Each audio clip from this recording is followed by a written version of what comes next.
Bonjour, je suis le premier surpris d'être ici. Je pensais être venu pour le salon du livre qui est à l'étage du dessus. Et lorsque quelqu'un est venu me chercher en me disant les initiatives que vous êtes en train de prendre. Et c'est vrai que ça rejoint l'esprit de ce qu'on est en train de faire en France.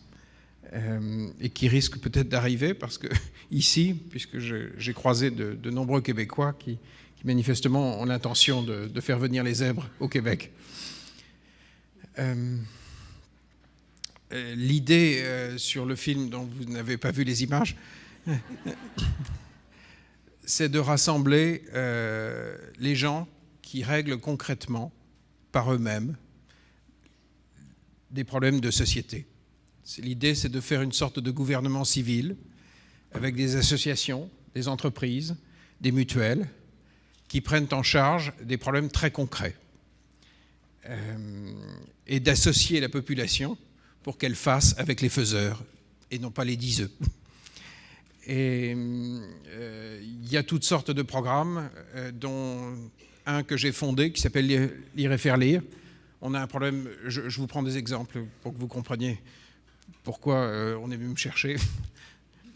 J'ai cofondé un programme qui s'appelle Lire et faire lire, qui marche maintenant au Québec. Il s'agit de faire venir les retraités bénévoles dans les écoles maternelles et primaires pour transmettre le plaisir de la lecture, pour vacciner les enfants contre l'échec scolaire. Puisqu'un petit qui éprouve du plaisir avec un livre va pérenniser l'acquis scolaire. C'est la participation citoyenne pour aider l'école à réussir. Et en France, on est 14 000 à le faire. On s'occupe de 400 000 enfants. Et on est en croissance extraordinairement forte. Et sur la plateforme des zèbres, il y a des programmes de ce genre qui permettent aux citoyens de se prendre en charge. Et on a, par exemple, dans le volet santé qui vous concerne, en France, on a la sécurité sociale et des mutuelles. Les mutuelles permettent de rembourser tout ce qui est lunettes, les dents, etc. Et puis d'être mieux remboursé. Et un jour, il y a une femme qui est devenue une zébrette avec nous, qui, dans une petite commune du Vaucluse, s'est rendue compte que les gens n'avaient pas les moyens d'avoir une mutuelle. C'était trop cher. Elle a groupé, c'était un bourg de 5000 habitants, elle a groupé 240 foyers. Elle leur a fait signer un contrat de négociation collective. Elle a mis en concurrence 15 mutuelles. Elle a négocié pied à pied un contrat avec un comité de pilotage, avec le pharmacien, etc., des infirmières.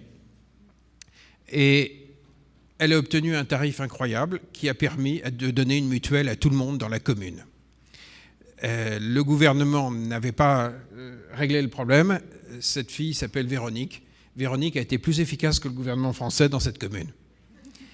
Et donc, elle est en train de faire des petits, et sa méthode est en train de se reproduire dans des communes françaises grâce maintenant à la plateforme des zèbres. On a créé une audience énorme, et aujourd'hui, mais c'est tout neuf, ça vient de démarrer en France il y a 15 jours. Et on était 15 zèbres il y a 15 jours, là on est 25. Et il y a 400 programmes qui veulent nous rejoindre. Il y a une lame de fond citoyenne qui est en train de s'organiser en France. Elle est de gens qui ont décidé de se prendre en main et de donner des outils à la société pour qu'elle se prenne en main. J'ai cru comprendre que c'était l'esprit qui vous anime. Je suppose que c'est pour ça qu'on est venu me chercher. Faites-le. C'est très joyeux d'agir directement. C'est très joyeux de cesser d'attendre des solutions venant d'en haut, de se comporter en adulte, en citoyen adulte. Et nous, depuis qu'on fait ça, on ne rencontre que des gens qui ont la pêche, parce qu'ils ne sont pas dans la frustration, parce qu'ils ont appris à gouverner eux-mêmes de manière pragmatique. Et c'est tout ce que je vous souhaite. Voilà. C'est pas mon pays ici, mais c'est mon pays de cœur. Et c'est vrai que j'ai cru comprendre qu'il y avait de sérieux problèmes de santé. On le voit bien autour de soi lorsqu'on parle avec les gens. Et soyez gonflés. Aux actes citoyens. Prenez-vous en main. Gouverner. Vous-même. Vous-même. Vous-même. Rejoignez les citoyens actifs. Qui réenchantent concrètement le pays. Bleu, blanc, zèbre n'est pas un think tank, Mais un do-tank. Tout tank. Doutank. Déjà responsable de la France. Nous fédérons Des solutions Pragmatique. pour la population. Alors qui sont les zèbres? qui sont les zèbres. Qui sont les zèbres? qui sont les zèbres. Loin de râler. Ces drôles de zèbres positifs. S'épanouissent dans la... Acte citoyen. Impossible à dresser. Ce ne sont pas des diseux, mais des faiseurs. Faiseur. Faiseur. Faiseur. Des faiseurs, Ils ne promettent rien. Et ils font. Ils font. Ils font. Ils ne cherchent pas le pouvoir. ils cherchent le résultat. Le résultat. Ils ne veulent pas avoir raison individuellement. Ils veulent gagner. Par tous. Pour tous. Pour tous, par tous. Par tous. Pour tous. Ils n'attendent rien d'en haut. Ils s'emparent de leurs responsabilités. Ils sont le redressement. Enthousiastes, L'action joyeuse. Ils sont chacun Une part. une part. Une part de la solution. Parce qu'on est ce qu'on fait. Aux actes citoyens. Aux actes citoyens. Aux actes citoyens. Devenez tous des faiseurs. Faiseurs. Faiseur. faiseurs, Faiseurs. Des faiseurs. Aujourd'hui, ils sont déjà... 40 zèbres. À résoudre les problèmes des Français. Demain, ils seront 100, 1000, 10 000. Alors rejoignez-les. Aux actes citoyens. Aux arts citoyens. Aux âmes citoyens. Voilà.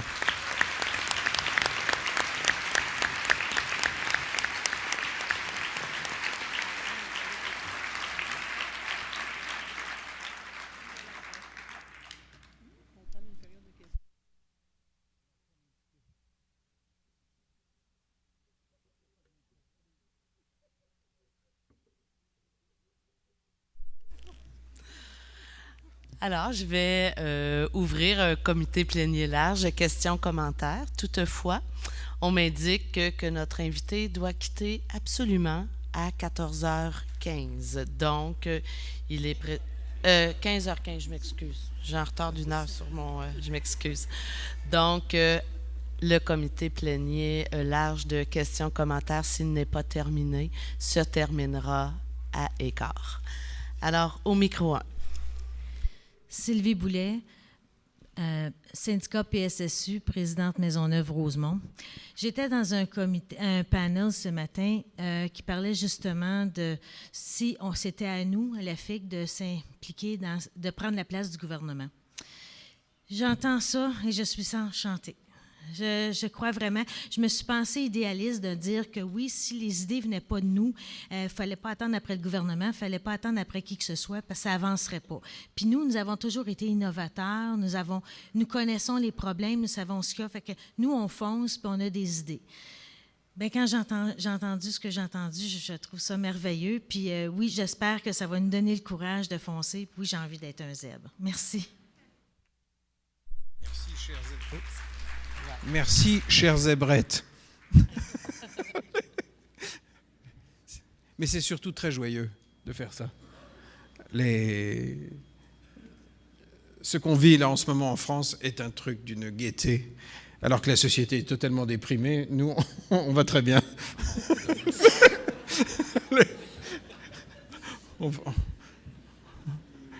Et puis, quand on met le verbe faire, c'est-à-dire qu'on n'est pas sur le marché de la promesse. On ne promet rien. Les zèbres ne promettent rien, ils le font. On trouve autant de femmes que d'hommes, alors qu'on voit bien que les gouvernements ont du mal. Les partis ont du mal. Parce que les faiseurs, il y a autant de femmes que d'hommes. C'est comme ça. Voilà. Est-ce que je suis... Oui. Au micro 2. Joël Thiebaud, Sichu, Québec. Monsieur Jardin, vous êtes de toute façon un être joyeux, même en temps ordinaire, sans avoir créé les zèbres, à ce que je peux avoir lu ou connu de vous. Maintenant, je vous dirais que si vous saviez le nombre de fois que le système de santé français est pris en exemple ici, c'est inimaginable. Le gouvernement, souvent, se repose sur le modèle français, que c'est l'idéal quasiment.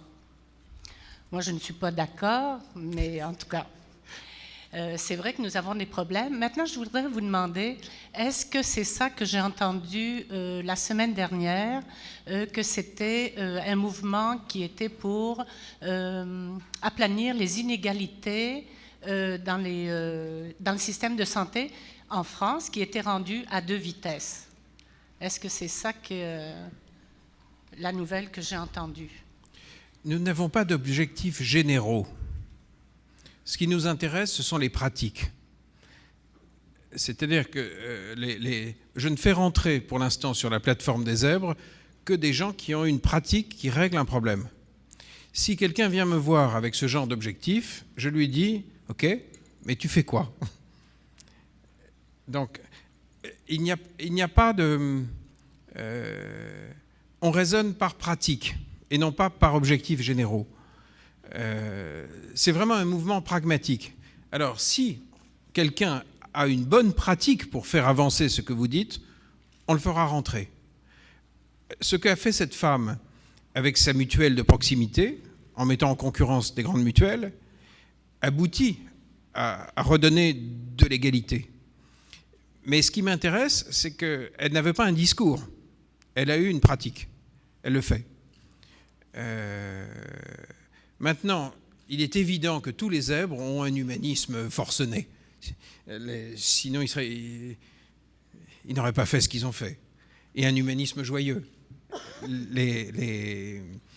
La femme qui a fait ça en France, elle s'appelle Véronique Debu. On a envie de l'embrasser sur les 2 joues à longueur de journée. C'est la vie même. Mais elle n'a pas un discours. Elle a une pratique. Et je dis ça devant une assemblée de gens qui sont des praticiens. Votre métier, c'est une pratique. On essaye de faire sortir le débat public en France du marché de la promesse au marché de la pratique. Parce qu'on a eu toutes sortes de gouvernements qui avaient de grands et magnifiques objectifs. Mais le problème, c'est toujours en pratique, qu'est-ce qui se passe? Qu'est-ce qu'on fait lundi?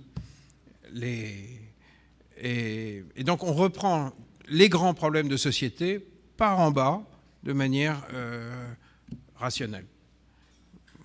J'ai l'impression que c'est ce que vous tentez de faire. De reprendre par en bas le problème de manière raisonnable. Merci. Micro 3. Régine Laurent, exécutif FIC. Je savais que les membres de la FIC, nous avons toujours osé. Nous sommes toujours tenus debout. On était depuis quelques années à la recherche de solutions. Nous y sommes dans l'action maintenant. La mise en place de nos solutions, ça fait partie de notre débat de cette semaine. Mais je ne savais pas que ça avait un nom. Alors les membres de la FIC deviendront les zébrettes du Québec, c'est bien correct.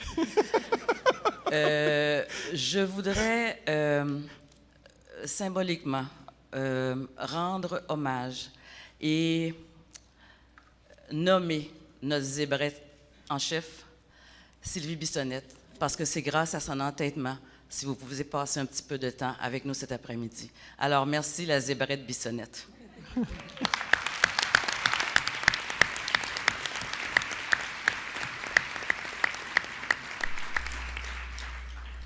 Au micro 6. Bernard Alectus, groupe Champlain AIM. Bleu, blanc, zèbre, y a-t-il une signification particulière? Ou est-ce que le nom est venu d'une façon aléatoire? On sait très bien, lorsqu'une chose commence, c'est très bien parce que ce n'est pas gros. Mais quand c'est devenu gros, ça prend des règlements, ça prend des lois, ça prend une organisation. C'est à ce moment-là que ça va devenir inefficace. Oui. J'aimerais savoir dans quelle mesure ou jusqu'à quand que cette foule de zèbres vont être efficaces et quand ça atteint un nombre incalculable, si on ne retombe pas en bas, qui est le centre de l'inefficacité. Ce que vous dites, effectivement, nous menace. Parce que le raz-de-marée fait que là, on est vraiment en train de se retrouver vraiment extrêmement nombreux. On va avoir des problèmes de gouvernance. on va essayer de les résoudre. Je vais vous dire quel exemple m'a inspiré au départ. La dernière fois que dans l'histoire de France, en France, on a vécu une aventure collective vraiment joyeuse, vraiment folle et complètement romanesque, ça s'est appelé la France libre. Et les Français libres en juin 40, ce sont les gens qui se sont groupés à Londres et qui n'acceptaient pas la défaite et qui n'acceptaient pas la collaboration. Et quand on lit des textes sur cette époque, ce sont des gens qui avaient une joie dans le ventre absolument inouïe. La joie de ne pas se coucher devant la fatalité. Et c'est ce qui leur a permis, je crois, de faire face à ce que vous désignez. C'est-à-dire, quand ça devient gros, si on perd la joie, ça se bureaucratise. Donc on essaye de ne faire rentrer au départ, là, en ce moment, que des gens qui ont de la joie au ventre. C'est un de nos grands critères.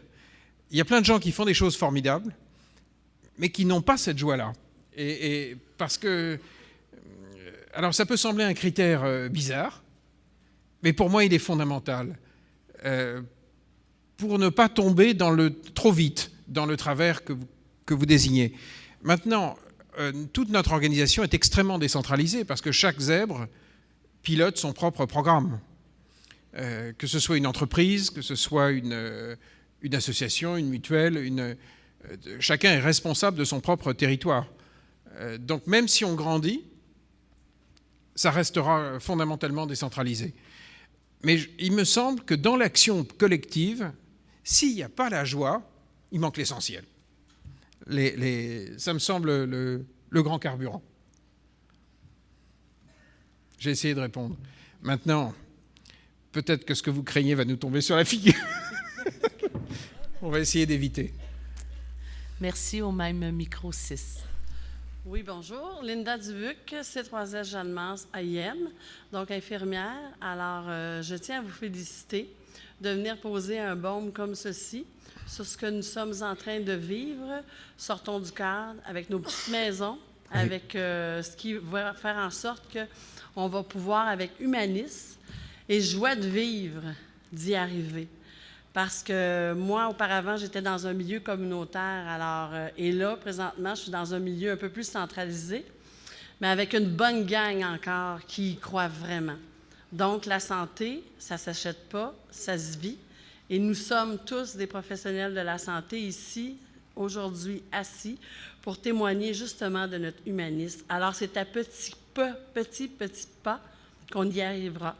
Alors, bravo, merci. Merci. Et bravo de faire ce que vous faites.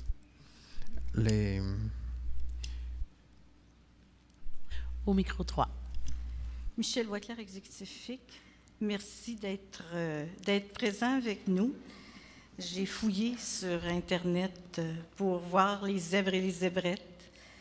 Écoutez, on a déjà eu un thème de congrès qui s'appelait « Imaginons le pouvoir de nos actions collectives », qui nous amène aujourd'hui à sortir du cadre et à être en action. J'ai adoré, puis j'adore ce que je suis en train de regarder. Par exemple, solidarité nouvelle face au chômage, les épiceries solidaires qui viendraient d'une certaine façon contrecarrer probablement nos grandes multinationales qui font des profits sur le dos, mais qui peuvent permettre à des gens avec des moyens moins élevés d'avoir accès à l'alimentation. Force Femmes, aider concrètement un mouvement de femmes qui aident d'autres femmes de plus de 45 ans à revenir vers leur emploi ou à créer la leur. Et vous en avez, cercueil écologique utilisé si vous allez en crémation, tel genre de cercueil. Quand je le regarde, vous touchez à tous les points que nos gouvernements se privent de prendre des solutions parce que ça ne fait pas glamour dans les médias. Vous répondez avec vos zèbres et vos zébrettes, selon moi, à des besoins fondamentaux qui sont oubliés par nos gouvernements. Et si on peut avoir du plaisir à contrecarrer leur dictat économique en leur montrant que sur le terrain, on est capable. Bon, on ne fera pas juste changer le monde, on va peut-être être capable de créer un gouvernement qui va ressembler au monde et qui va répondre aux besoins des citoyens. Et moi, c'est l'inspiration que j'en ai. Je quitte pour ma retraite syndicale et infirmière et c'est très inspirant pour mes activités. Mon mari va être sans connaissance, là, je suis posée d'être bien disponible, mais je pense que je vais avoir bien du fun à regarder quelque chose avec l'autre zébrette en arrière qui est allée vous chercher. Merci.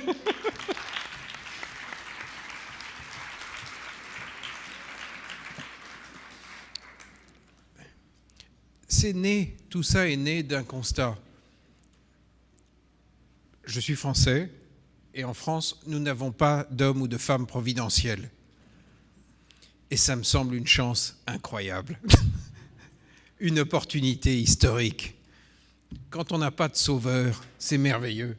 Ça oblige à se conduire en adulte, à fabriquer un peuple providentiel d'adultes. Et au moment où j'ai compris que c'est une opportunité de ne pas avoir de leader providentiel,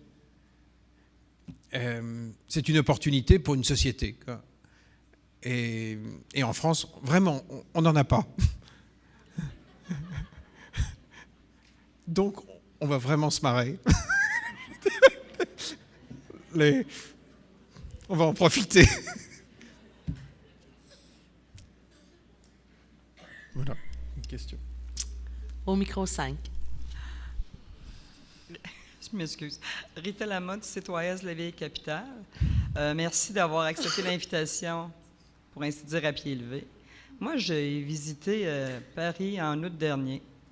J'ai eu le grand bonheur de sympathiser avec vos compatriotes, de qui des amitiés sont nées, et qui me disaient à quel point qu'ils avaient l'impression qu'ils étaient dépossédés de leur France, de leur Paris, qu'ils ne se sentaient plus à leur place, que les dirigeants, ni plus ni moins, les laissaient tomber, que la classe, comme on dit, la classe ouvrière, la classe moyenne, avait de moins en moins sa place et que ça devenait de plus en plus onéreux de vivre une vie simple et normale.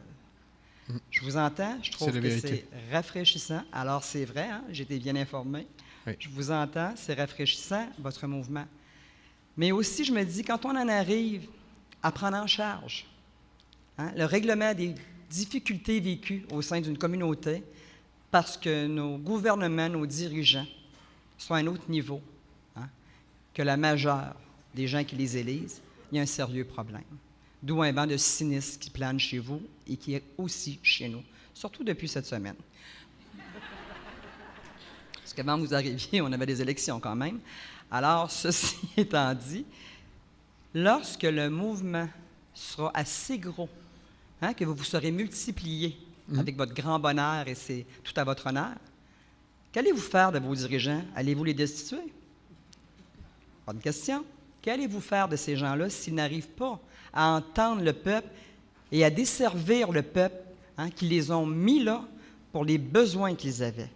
J'aimerais vous entendre là-dessus. Et puis, soyez fiers de dire à votre nouveau mouvement que vous avez rencontré les représentants de 60 000 professionnels en soins de la santé au Québec.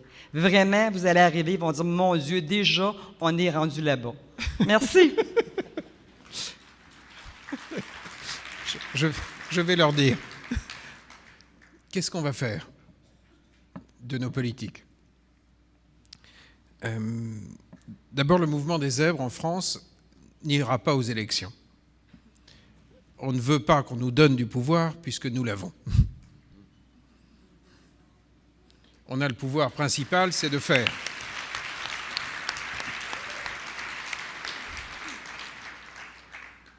Ensuite, à un moment donné, en mobilisant une société civile adulte qui se prend en charge et qui fabrique des outils dans chaque domaine, logement, etc., santé, etc., on veut amener le gouvernement, quel qu'il soit, à gauche ou à droite, à coopérer avec la société civile au lieu d'essayer de faire les choses à notre place. C'est-à-dire à basculer dans une démocratie beaucoup plus collaborative. Et donc, en France, je vis dans un pays qui a une vieille tradition colbertiste, très hiérarchique, qui est une pure folie parce que ça ne permet pas d'atteindre les objectifs collectifs. Et ça fait des décennies que nous n'atteignons plus nos objectifs. Et les énarques, ce sont les hauts fonctionnaires en France. Toute cette culture d'énarques n'est absolument pas construite pour collaborer. Ils ont un esprit d'abord juridique, c'est-à-dire qu'ils pensent qu'agir, c'est voter une loi. Et agir, c'est créer des normes. Et quand ils ont fait voter une loi, ils ont la sensation d'avoir agi, ce qui est une folie. Tout reste à faire. Mais pour ça, il faut des gens. Il faut des relais dans la société. Et c'est vrai que ce discours-là, ils ne l'écouteront que le jour où il y aura des millions de gens dans des programmes civiques qui seront des partenaires pour la machine publique. Mais pas sur le mode de l'adversaire, mais sur le mode du partenariat. Et j'ai envie de vivre dans une époque comme ça, où l'État collaborera avec une société civile vivante et non pas soumise, et non pas dépressive. Donc, on n'entrera pas sur le marché de la promesse politique, ça c'est pour les partis. La seule situation qui fait qu'on se poserait la question en France, c'est si le Front National français risque de prendre le pouvoir. Là, c'est différent. Mais sinon, non. Mais je crois qu'il faut sortir du schéma de la croyance complètement folle que pour pouvoir résoudre des problèmes dans un pays, il faut se faire élire. Non, il faut faire. Il faut faire. Moi, j'ai été bercé toute mon adolescence par la France libre. Eh bien, les Français libres qui se battaient avec l'armée britannique pendant la guerre ne sont pas des gens qui ont été nommés. Ils ont décidé de faire. Ils sont partis en Angleterre, ils ont écouté leur conscience et puis ils ont été faire ce qu'ils avaient à faire. Ils se sont pris eux-mêmes comme point d'appui. Voilà. Mais donc, notre objectif n'est pas d'être contre les politiciens, pas du tout. D'ailleurs, nous coopérerons non pas avec les partis, non pas avec le gouvernement, mais en France, nous coopérerons avec les communes. C'est-à-dire le pouvoir local qui fait. Parce que c'est vrai que dans les mairies, on est obligé de faire. On est au plus près de la population. Donc on coopérera avec les politiques au niveau local.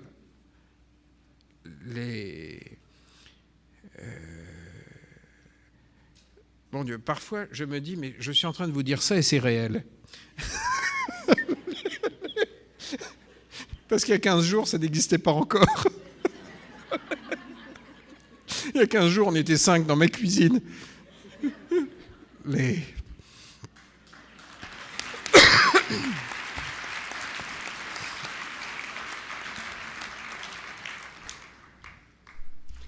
Au micro 6.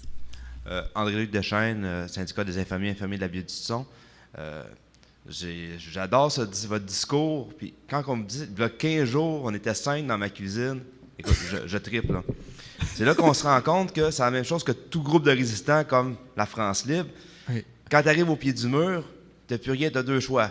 Tu t'écrases, ou tu te lèves debout, tu dis, j'ai plus rien à perdre, et je fonce avec mes tripes.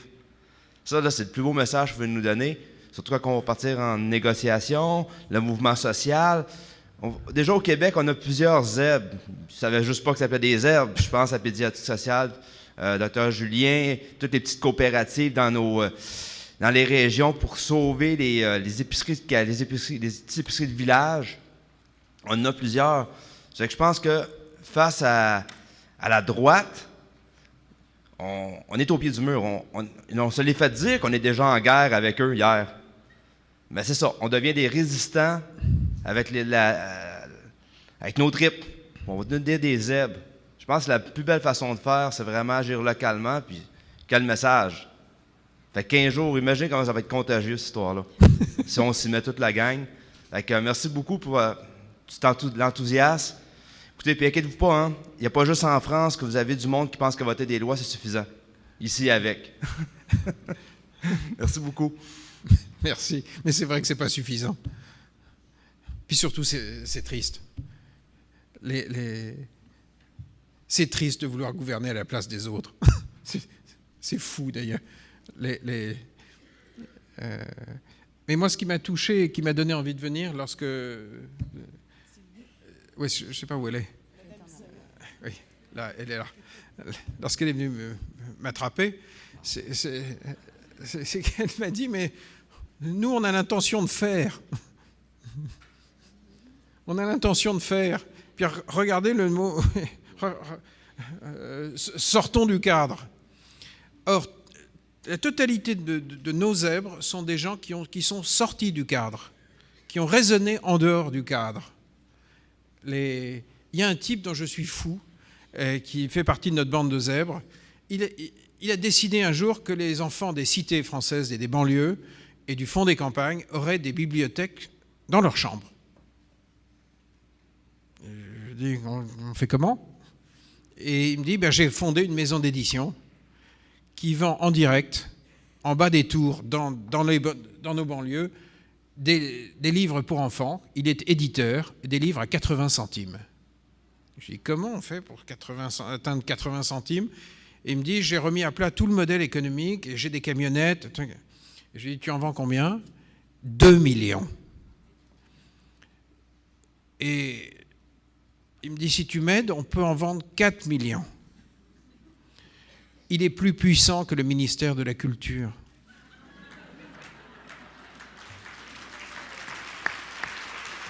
Pour démocratiser le livre. Et il ne bouffe pas un centime de subvention. Et je l'ai revu l'année dernière, il était totalement désespéré. Et il me dit, je lui dis, qu'est-ce que tu as? Il me dit, je vis très très mal, une situation terrible. Je fais du profit. Je lui dis, ça devrait pouvoir s'arranger si tu baisses le prix de tes livres. Et il me dit, non, parce que je vais dévaloriser l'objet livre. Il faut que ça ait une valeur. Je ne peux pas descendre en dessous de 80 centimes. Mais il me dit, j'ai trouvé quand même une solution pour me soulager la conscience. Je lui dis, qu'est-ce que tu vas faire? Il me dit, je vais acheter un château. Un château? Je dis, mais qu'est-ce que tu vas faire avec un château? Il me dit, d'ailleurs, je l'ai fait, je l'ai acheté. Je dis, mais qu'est-ce que tu vas faire? Il me dit, tous ces enfants, il faut bien qu'ils aillent en vacances quelque part, et le week-end. Et donc, son château est infesté de gosses de cité. C'est invivable. Il y a des quantités de gosses hurlants.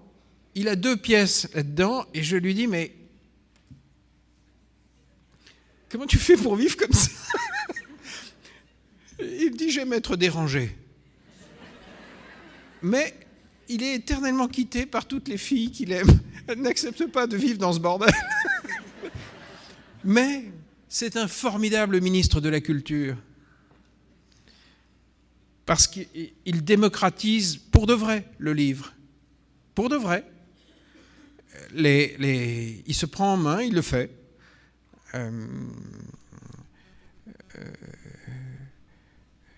Ça me semble très important. Or, c'est vrai qu'on peut avoir un ressentiment en face d'une classe politique. Manifestement, l'habitude s'est prise de voter contre. En France aussi, depuis des décennies. Mais plutôt que de rejeter constamment le problème sur la classe politique, regardons si nous-mêmes, nous n'avons pas été extrêmement démissionnaires. Et alors après, évidemment, on leur fait des tas de procès, mais qu'est-ce qu'on a fait nous-mêmes? Et donc, l'idée que vous vous preniez complètement en main, moi, ça me fait jubiler. Je vais rentrer à Paris jeudi soir, vendredi matin, je vais le dire à tous les zèbres, il y a des infirmières en folie au Québec.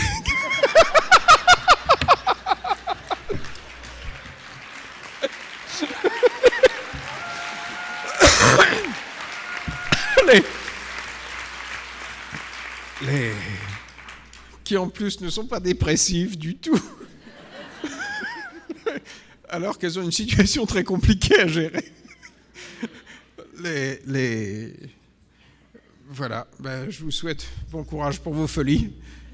Et puis, donc il n'est pas impossible que pas mal de Québécois décident un jour de faire, assez vite, en fait, peut-être de faire un mouvement de zèbres ici. S'ils le font, rejoignez-les, amusez-vous ensemble.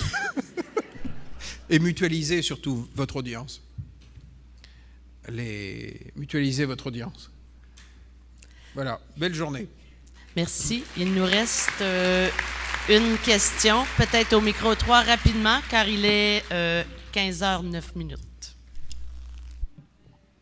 Micro 3. En fait, c'est pas une question, c'est plutôt un commentaire. J'ai entendu probablement la même entrevue un matin à la radio. Et là, j'ai eu un gros dilemme parce que j'étais stationnée, prête à aller travailler, sur le bord d'être en retard. Puis là, j'étais dans l'auto, puis je me disais, j'espère que ça va finir, parce que sinon, c'est sûr que je vais arriver en retard. Et vous suivant sur Twitter, il y a 2 jours, ou hier matin, vous avez mis la photo de votre chambre d'hôtel avec la vue du mauvais temps sur le fleuve. C'était fou, hein? Et j'ai reconnu... soit le Hilton ou l'hôtel ici à côté, sachant que c'était le Salon du Livre. Depuis hier matin, quand je scrute les corridors, je regarde toujours dans l'espoir de vous croiser pour vous parler de ce projet-là. Alors, merci beaucoup à Sylvie d'être allée vous chercher par le coup.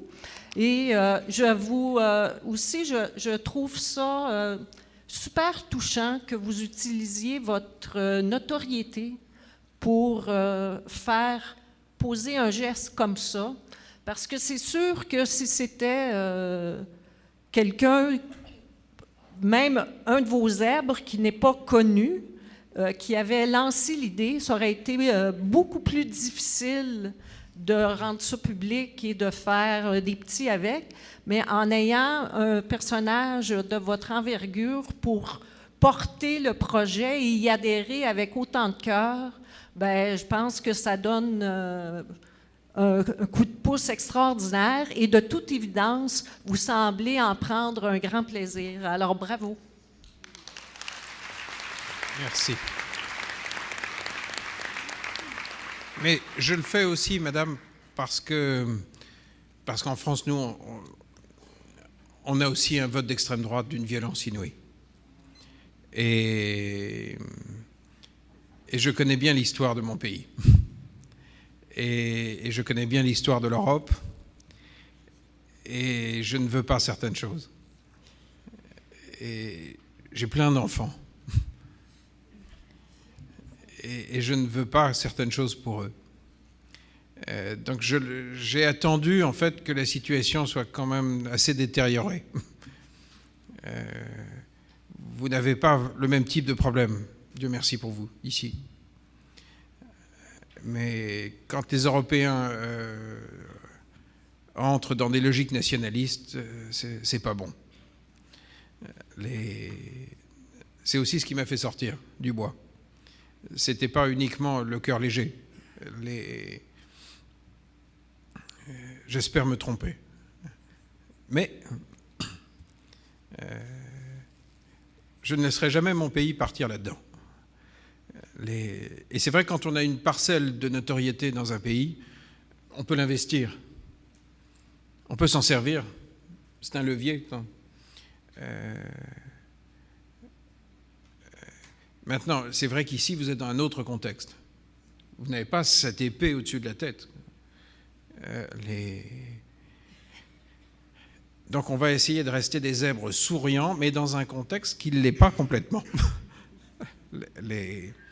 Ce qui crée une obligation de joie peut-être encore plus forte. Voilà, je vais vous laisser.